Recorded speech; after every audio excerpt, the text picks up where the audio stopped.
Good afternoon. We are convening the Joint Committees on Public Safety and Military Affairs and Committee on Hawaiian Affairs for a hearing on one pair of resolutions, Senate Concurrent Resolution 89 and Senate Resolution 6, requesting the Hawaii Correctional System Oversight Commission to establish an advisory committee to develop recommendations on the implementation of alternative models for rehabilitation and restorative justice on Oahu.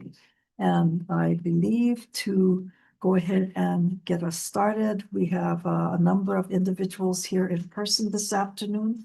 So we want to go ahead and get started as soon as possible. First up, we have Director Johnson testifying for Department of Corrections and Rehabilitation. Welcome.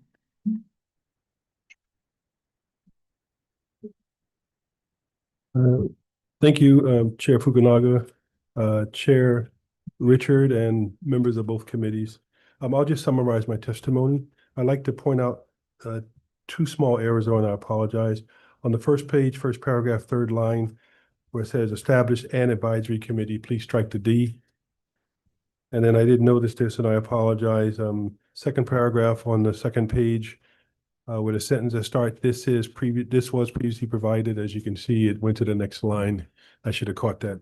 My apologies. So real quick, we provide comments. We support the intent of this measure and provide comments. We did attach a copy of our two-page summary of design principles and planning that we took from the Break and Cycles report that are being included in the planning and design for the new OCCC, and we previously provided that to the Oversight Commission as well. I did want to point out, though, that any delay in the project would be very costly. I'll give you an example. In 2017, the estimated cost was $537 million to complete the OCCC. However, we did not obtain the funding for that at present. The estimate is now, for the same facility, is now over $900 million, and every month that we delay could cost between $2 and $6 million more in construction escalation costs. So I just wanted to point that out, and I'll be available with any questions you might have. Thank you very much. Thank you. Next, we have, on behalf of Hawaii Correctional System Oversight Commission, Kristen Johnson, testifying in person. Oh, okay. This is not Kristen Johnson. No. Martha Torney, and I'm one of the commissioners on the Oversight Commission. We are testifying in support of this resolution, and the resolution is directly aligned with the Commission's statutory responsibility for reentry, as found in Section 353L-3. So it does align with our thing. The Breaking Cycle report provides a comprehensive, community-informed framework for transforming Hawaii's correctional system into one that is holistic, health-centered, and trauma-informed. The Commission consistently emphasized that the correctional reform in Hawaii must take place at a system-wide level. It cannot just be up to corrections alone. And so that's what the report proposes. And we also, the new jail construction should not go forward without a comprehensive rehabilitative framework, risk of perpetuating the very cycles of incarceration the state seeks to address. The Commission urged the planning efforts to be grounded in clear system-wide strategies centered on rehabilitation, diversion, and reentry. So by establishing this advisory committee, the legislature is enabling the collaborative cross-section approach required to move the concept into implementation. I will say what the director attached to his report, the design principles, those have been the design principles since November of 2024. We would like to see them fleshed out. How will you accomplish that? And that's what's not included. So we do support this, and we thank you for the opportunity to testify. Thank you. Next, we have Office of the Public Defender, Haley Cheng, or PD representative. And good afternoon, chairs, vice chairs. My name is Haley Chang. I'm the first deputy of the State of Hawaii Office of the Public Defender. We are incredibly supportive of this measure. I can tell you that my attorneys statewide are in the facilities every day. We spend a lot of time at OCCC and all of the other correctional facilities statewide. These committees are very familiar with the issues that plague our correctional system, including recidivism, substance abuse, mental health, education, resources, the list goes on and on. This is a critical time, and we appreciate these committees hearing this. We are getting ready to build, as you've heard, close to a $1 billion facility. What we do with that could be transformative for the system. Right now, I can tell you, in all of the years, approaching 20 years that I've been regularly visiting OCCC to visit clients, there is no rehabilitative aspect to that facility whatsoever. There are no treatment programs. There is no opportunities for for meaningful rehabilitation. We are cycling people in and out. The Oversight Commission is best suited to head up this committee. We believe that the work they're doing is critical and their input is necessary. So we stand in strong support of this measure. Thank you for the opportunity to be heard, and I will be available for questions. Thank you. We also have, let's see, written testimony from Office of Hawaiian Affairs and Ali'i Pauahi Hawaiian Civic Club in support. Next, we have Community Alliance on Prisons, Kat Brady.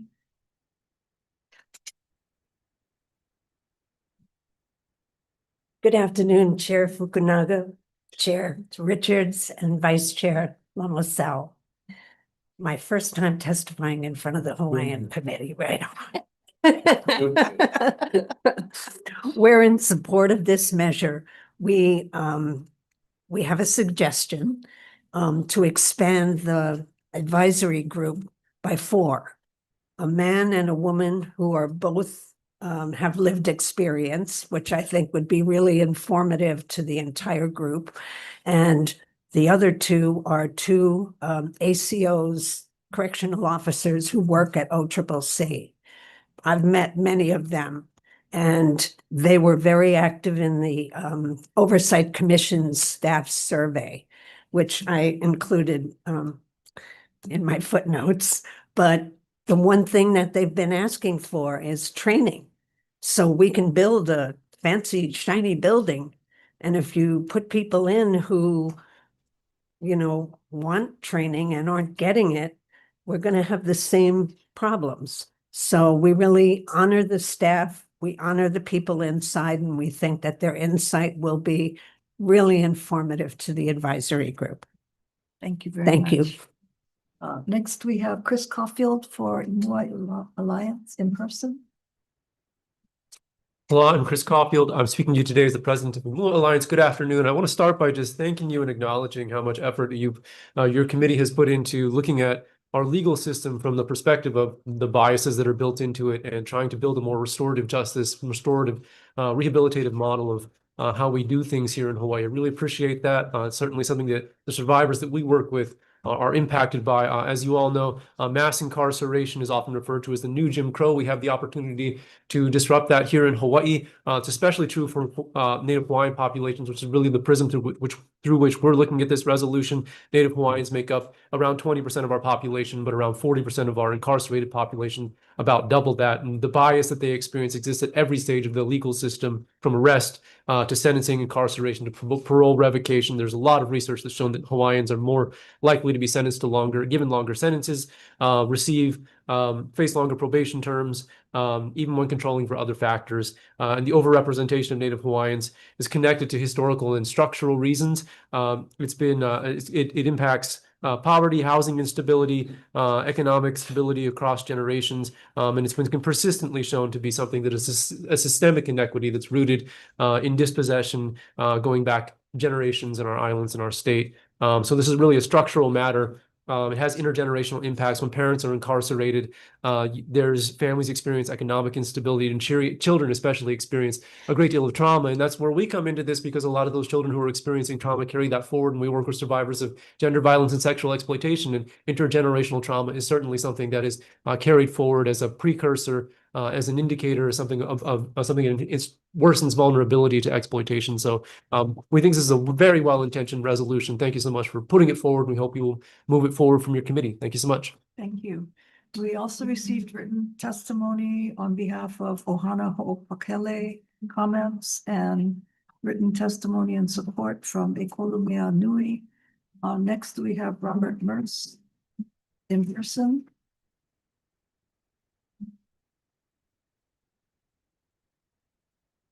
Thank you, Chair Fukunaga and members of the Public Safety Committee, and my apologies to the members of and the chair and the vice chair of the Hawaiian Affairs Committee, because I failed to put you on the list because in my haste, I overlooked that, and I'm so sorry.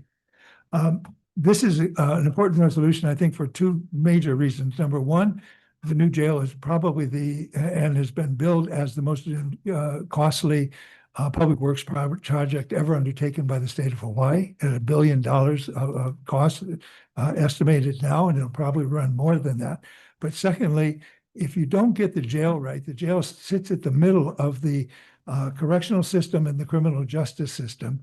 And once you get the jail if you have the wrong philosophy, the wrong design, so you can't really have a rehabilitative system, you can change everything else, but you're never going to get what you want and make a better and safer community if the jail is all wrong. So the jail is kind of the fulcrum between the criminal justice and the correctional system. And so getting it right is extremely important, and we're unfortunately not on the track to do that. However, we do have this wonderful report from the UHCDC. When I heard that they were working on it, actually, I never thought they could come up with something like this. We have the chair also of the Correctional Reform Working Group. We spent a year looking carefully at all of the programs that we could find, the books. We worked with a really good architect for a full week. We brought him down here and we sequestered ourselves with him. And we came up with some ideas, but this is a really just the best report I've ever seen, better than anything we could have dreamed of. And to let it go to waste, to have it ignored would be a real tragedy. And I'm so glad you introduced this resolution, give the people a chance for the first time in 10 years over 10 years that we've been talking about a new jail. This will be the first time we've really had a voice and a chance to try and get it right. So thank you very much. Thank you. Let's see, that brings us to the end of our list of testifiers. Is there anyone else who would like to testify on SCR 89 or SR 84? If not, members, are there any questions? Let's see, the chair would like to ask Director Johnson, as well as, I guess, Ms. Torney or Kristen Johnson from the Oversight Commission to respond to, some of the questions Chair has. I'm glad that, everyone is here at the table together because in a way, I don't believe we've had an opportunity to have a presentation with the Department of Corrections and Rehabilitation and the Oversight Commission on the overall plans for the new facility. And so we really, appreciated Director Johnson's offer to do a presentation for the committees and would like to extend that offer in the very near future. Sure. This is kind of a major undertaking for the state of Hawaii. And the fact that, the department commissioned the study by the UH Design Center is kind of a really visionary first step. So I would kind of ask the two of you to kind of comment on, how we might frame and structure such a briefing, because I think it kind of brings in a whole new dimension to how we approach rehabilitative, correctional design and restorative justice from the standpoint of a lot of the Hawaiian values that are expressed in that study. Okay, I think you should start we should invite Kathy and her staff who did the report to come and provide a summary. And then for our consultants and DAGs to come and provide a presentation on where we are with the planning and design. And then that would address Martha's question about flushing out some of the planning and design recommendations we took from the report that we are implementing into the OCCC. I think that would answer a lot of the questions of the Oversight Commission, the public, and maybe the legislators as well. Okay, that would be a good starting point. Ms. I Courtney? agree with that. And also, I just want to remind you, we have in our mandate, we are also responsible for the reentry process in the department. So we need to work very closely on that. At times, it has not always been a good relationship on that, but we'll keep on trying to improve it. Okay, can you provide a brief update, I guess, at this point as to the status of the funding cycles and where DCR stands with respect to all of the appropriations you've received so far and how you have incorporated, Okay. breaking cycles? We've received a slightly over $30 million so far for planning and design for the facility. We have done all of the EIS studies required. We've gotten approval from the Board of Water Supply for the water and the sewer capacity at the planned site. The animal quarantine facility would have to move because part of it would be OCCC would sit on top of it. So it would have to relocate to another location, maybe smaller, maybe more efficient. With respect to the funding has gone for the EIS, the planning design, the land, and some of the architectural work that's being done now. And again, it's all conceptual, but I think when we provide the presentation, you'll see. Next year, our plan is to come to the legislature and ask for two things. One, ask for the money, depending on what type of financing is determined by DAGs and Budget and Finance, to come in to ask for 25% of the money maybe, and then a developer would come in and then use their funding to build the facility that we design. And then the state it'd be like a lease buyback. But I'm not sure what that process is going to be because we have a new director of Budget and Finance, Seth Colby. Louis Salaveria, who was the previous director, was intimately involved, and he had briefed the legislators over the last 2 years, once or twice, including on the neighbor islands and here. And then we would also come in for a concurrent resolution from the legislature to show the legislature support for the project, so that when we do go out to do the RFI and the RFQ, that the developers out there would know that the state supported the project because it is a large project. So that's where we stand. Okay, currently I guess the status of the RFQ or RFI is to have a private developer design, build, et cetera, right? Well, we would provide the design up to 30 to 40% of the design, and they would then determine what they could do for the amount of money, and then work with us and DAGs on that issue. And our particular concern here, to be honest with you, is the climate. And so that the materials we use have to be able to withstand the heat, the moisture, the salt air. So we would be looking for construction products that can resist mold and resist the dampness and resist the salt air.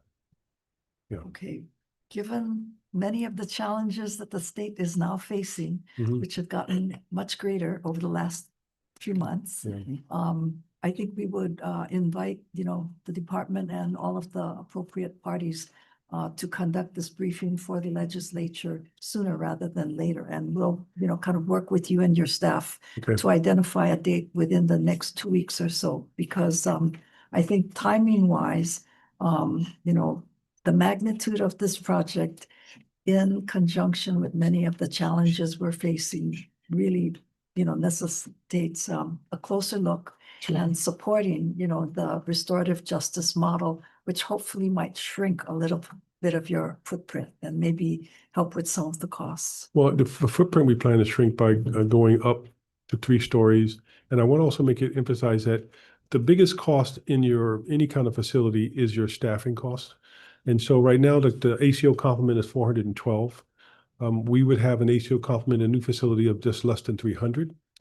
I want to emphasize no one would lose their job. We would take those ACOs who are left over, if you will, once they pick post by seniority and fill our vacancies on the other Oahu facilities, thus cutting down our overtime costs at those facilities as well.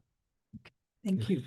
I would like to stress that the commission has supported that we need to replace OCCC. There's no question about it. And the site that has been selected by the department, that they are necessary. When we talk about the design concept, you have architectures come, they're going to talk about a building.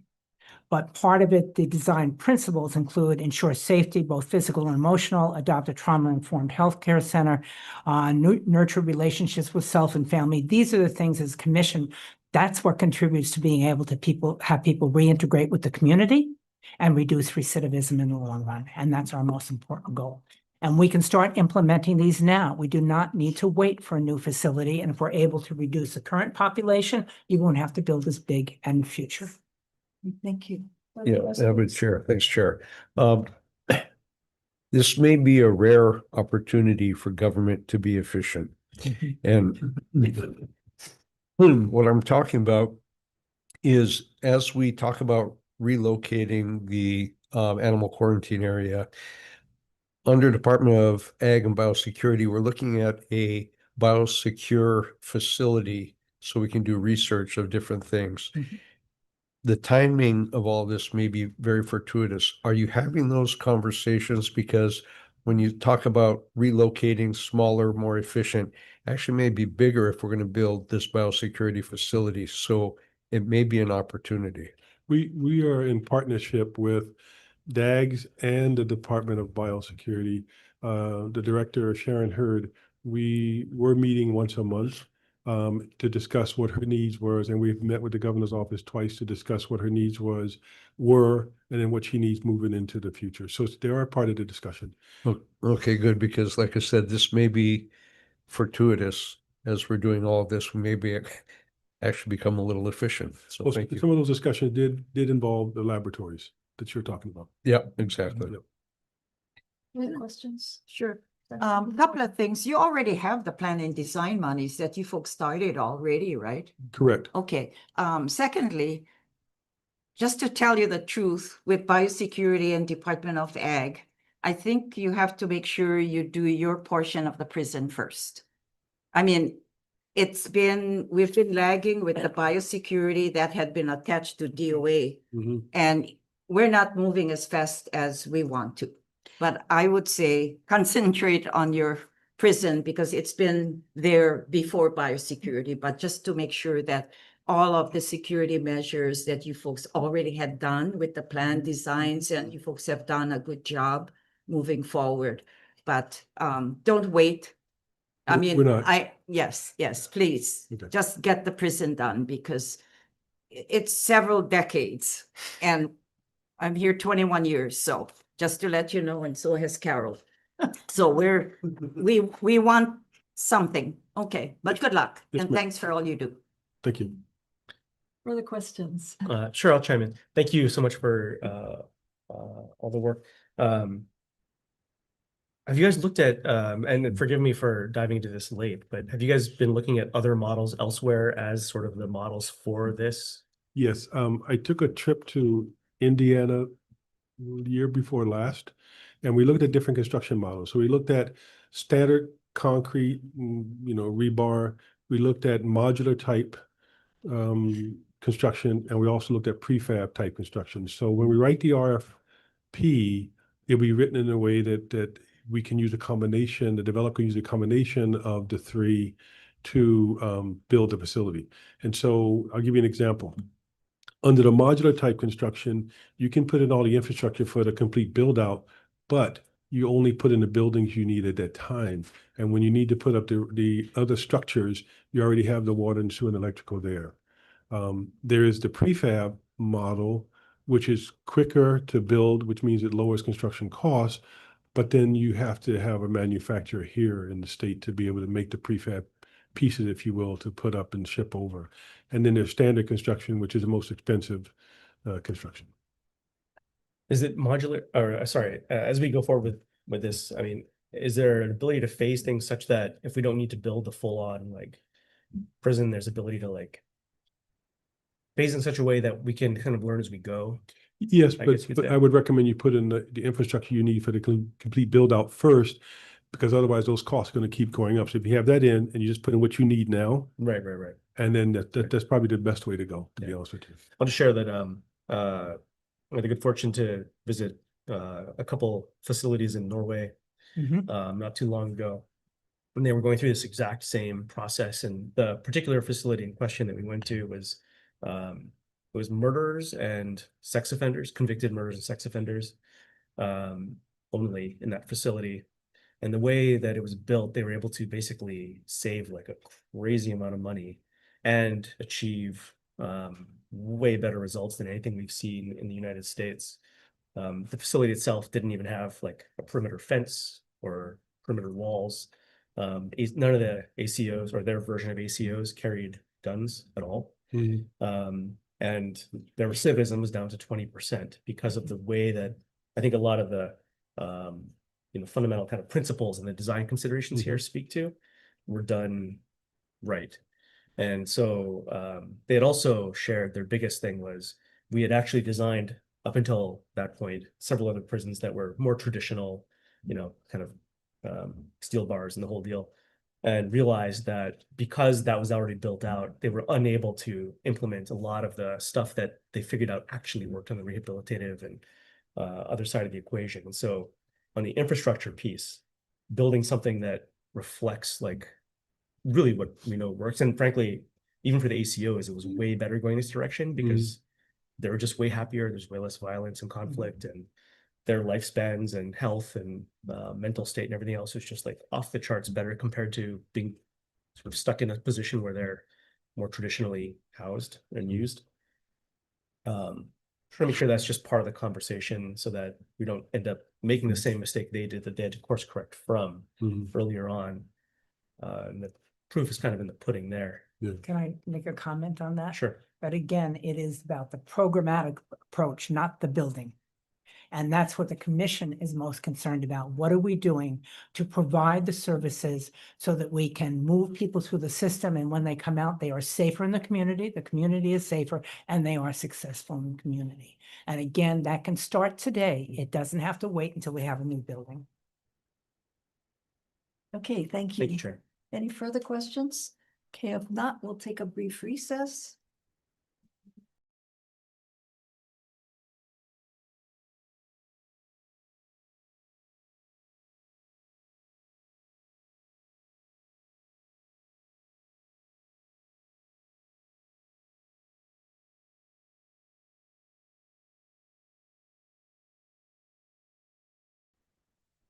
We are reconvening to recommend action on the two resolutions, Senate Concurrent Resolution 89 and Senate Resolution 64. Chair would like to recommend that we adopt the amendments proposed by the Community Alliance on Prisons to add additional members to the advisory group that would include 2 residents or individuals who have been residents, and 2 of the ACO staff or who have been ACO staff. And with that, we would propose to pass both resolutions with amendments. So for the first resolution, Senate Concurrent Resolution 89, Chair recommends that we vote to pass with amendments. Vice Chair Lee. Are voting on both? Oh, yes. Okay. You have 2 separate sheets. Yes. So same recommendation for SR 84. Great. Voting on SCR 89 and SR 84, the recommendation is to pass with amendments. Chair Fukunaga. I vote aye. Vice Chair votes aye. Senator Hashimoto excused. Senator Inouye. Aye. And Senator DeCourt excused. Chair, the recommendations are adopted. Okay, thank you. And for the Committee on Hawaiian Affairs, it's a recommendation of the chair to pass with amendments as outlined by the Chair of Public Safety. However, we do not have quorum and will be deferring the decision-making until Thursday in our 1 p.m. time slot in room 224. Okay, with that, we are adjourned, and we will briefly, and then we will subsequently reconvene for PSM only.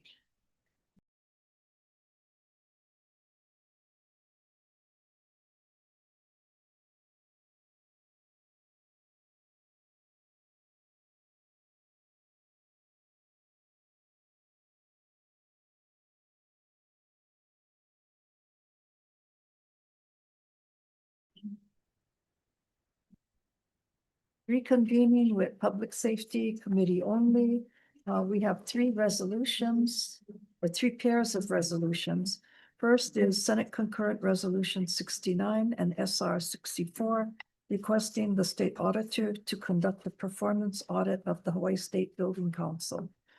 We have written testimony and support from Department of Accounting and General Services, comments from the auditor, supportive written testimony from PRP, supportive testimony for RMA sales, supportive testimony from Council in Hawaii, and let's see, supportive testimony from Grassroots Institute for Hawaii.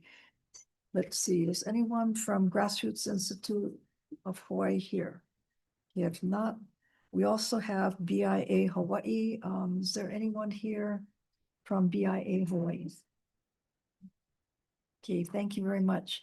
Is there anyone else who would like to testify on SCR 69 and SR 64? Okay, members, we do have a little question mark on this one because the auditor is recommending that another agency be tasked to undertake the analysis rather than the auditor, but we will see how quickly we can move forward. Next, we have Senate concurrent resolution, let me see. 60 requesting the Department of Corrections and Rehabilitation to provide an update on the findings of the proof of concept study titled Breaking Cycles, Alternative Models of Rehabilitation and Restorative Justice on Oahu. And for this afternoon's meeting, we have, let's see, first up is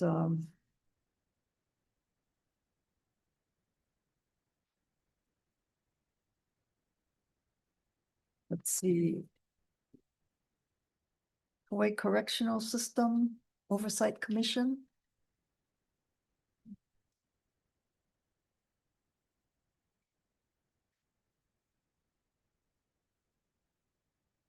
Again, my name is Martha Torney, and I'm one of the commissioners with the Oversight Commission. I don't want to repeat too much of our previous testimony because we have some of the same lines in here. But again, we do support this very much. We're actively working to transform the system. The commission is working with the department in doing that to reduce recidivism and improve outcomes for people. The Breaking Cycles report, again, has some culturally grounded recommendations in it. We think that's very important as we look at the overrepresentation of Hawaiians and Native Hawaiians and other Pacific Islanders in the system. We believe that SCR 60 plays a critical role in ensuring accountability and progress by requesting a formal update from DCR. The legislature is reinforcing the importance of transparency, coordination, follow through in the implementation of the Breaking Cycles framework. Thank you for the opportunity to testify. Okay, thank you very much. Next, for Office of the Public Defender, Haley Cheng.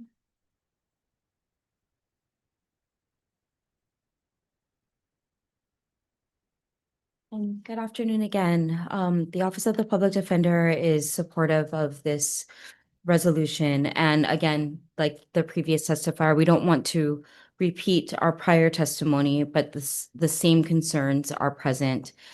We have added or urged the committee to consider that some additional language be included so that the report does contain the following specific and detailed explanations of how each major recommendation from the study has been incorporated into the current design, planning, and operational model of the new facility, identification of any recommendations that have not been adopted, along with clear justification for why they will not be adopted, clarification of whether the current plan reflects the rehabilitative model that we've been speaking so much about.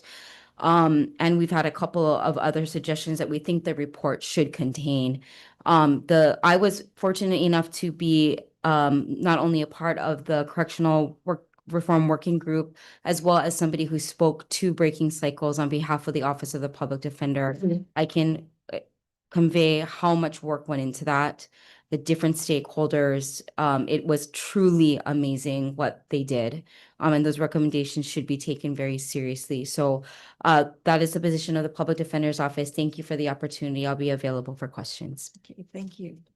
Next, we have, let's see, written testimony and support from Ali'i Pauahi Hawaiian Civic Club, Kehaulani Lum.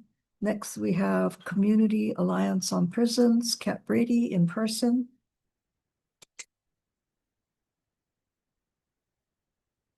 Aloha. Hello. Chair Fukunaga, Vice Chair Lee, and hello, Senator Noe. Kat Brady testifying in support of this. I just wanted to say something about the last reso. DOA has not moved. They haven't gotten the money to move. And yet we've spent $30 million, and it's like, that's a basic thing in planning. You do your due diligence. Okay. This report is so amazing. They had massive meetings during the years that they were doing this. And to me, the best part is they engaged all these students, and they were amazing.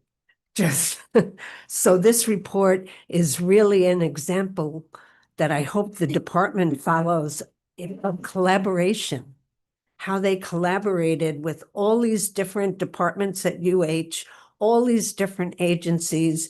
They went to Halava to the Tri-Think program and talked with the guys, and the guys made collages of things they thought were really important to include in a rehabilitative facility. So to me, this is really important, and Kathy Shar was just amazing. She's the one who sort of led this and then let them go. And they went and they surprised her. They surprised all of us. Their report is really incredible. So I included in my last testimony the link to the report. And in this one, I included the staff survey. And, you know, to me, the most important thing is the staff is asking for training and support. They want improved communications because they said in the staff survey, they make suggestions that are ignored. And, you know, that's not the way to build a staff, to build a team.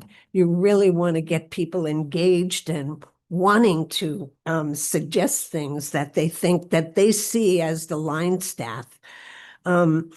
So I just think and thank you so much for including them in the advisory group, because I think they have a lot to say. And many of the ACOs have been there for 20 years and they've seen how things have really devolved. So I think it could be really helpful. Thank you. Thank you. Okay, next we have Robert Merce in person. Thank you. Chair Vice Chair Lee. I just want to say that I support what Kat just said, and I support the amendments that the Office of Public Defender has put forward. I just heard them for the first time, and I wish I had said that. They're very good ideas, and I think they're excellent. Thank you very much. Okay, thank you. Is there anyone else? Director Johnson, did you want to comment on SCR 60? Good afternoon, Chair, Vice Chair, and member of the committee. I apologize. My staff completely missed this one and the next one. So I'll provide verbal testimony and I'll follow written testimony. So we have no problem providing a report to the legislature on where we stand in SR 60. I think that'll be kind of a benchmark to see how far we've come in the last couple of years. Thank you. Thank you very much. Members, any questions for our testifiers? Okay, if not, thank you. Next, we have SCR 147, requesting the federal government to provide supplemental funding to increase compensation for adult corrections officers employed by the State of Hawaii Department of Corrections and Rehabilitation. And I believe we have testimony from UPW in support. Is there anyone here who would like to comment on this resolution? Please come forward. Thank you, Chair, Vice Chair, members of the committee. I'm Tommy Johnson, Director of the Department of Correction and Rehabilitation. I'm not sure how this would work, but I am for giving ACOs across the board 15% pay increase. In addition to that, I believe that they should receive longevity pay increases at the 10, 15, 20, and 25-year mark, because we need those ACOs with experience on the floor. Thank you. Okay, thank you very much. That brings us to the end of this agenda. Is there anyone else who would like to comment on SCR 147? Tommy, the negotiations with UPW is this year. No, It's they just, ongoing. Wait, this is future. it's future. They just did the contract. I think it's 3 more years before they can go in. Okay. But I don't think, if at all possible, we should wait. If the federal government will pay, Sure, then we should give them a Of pay course. raise. Thank you. of course. Need all the help we can get, right? That is correct. Thank you. Oh, thanks, Chair. Okay, well, thank you very much, Director. You're welcome. We'll take a brief recess.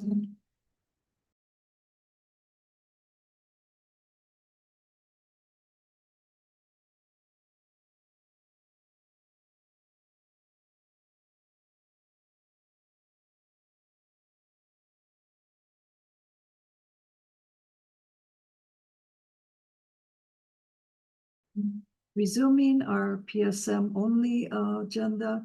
First up, we have let's see, SCR 69 and SR 64 asking the state auditor to conduct a performance audit of the Hawaii State Building Code Council.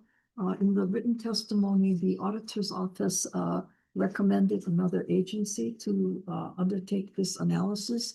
And since no one was here in person, we're going to propose to pass it in an unamended form and ask the Senate Ways and Means Committee to take a closer look as to who should be the appropriate agency to conduct the study. Any questions? Okay, if not, then Vice Chair Lee for the vote, passing in an unamended form. Voting on SCR 69 and SR 64, the recommendation is to pass unamended. Chair and Vice Chair vote aye. Senator Hashimoto. Aye. Senator Inouye. Aye. And Senator Zakor. Aye. Recommendations are adopted. Okay, on the next resolution, Senate Concurrent Resolution 60, requesting the Department of Corrections and Rehabilitation to provide an update on the findings of the proof of concept study entitled Breaking Cycles. Chair recommends that we pass this resolution with amendments recommended by the Office of the Public Defender, as well as incorporating some additional reporting timeframes so that we can encourage greater partnership between the Community Oversight Commission and the department. Any questions, concerns? If not, Vice Chair Lee. Voting on SCR 60, the recommendation is to pass with amendments, noting all members present. Are there any reservations or no's? Hearing none, the recommendation is adopted.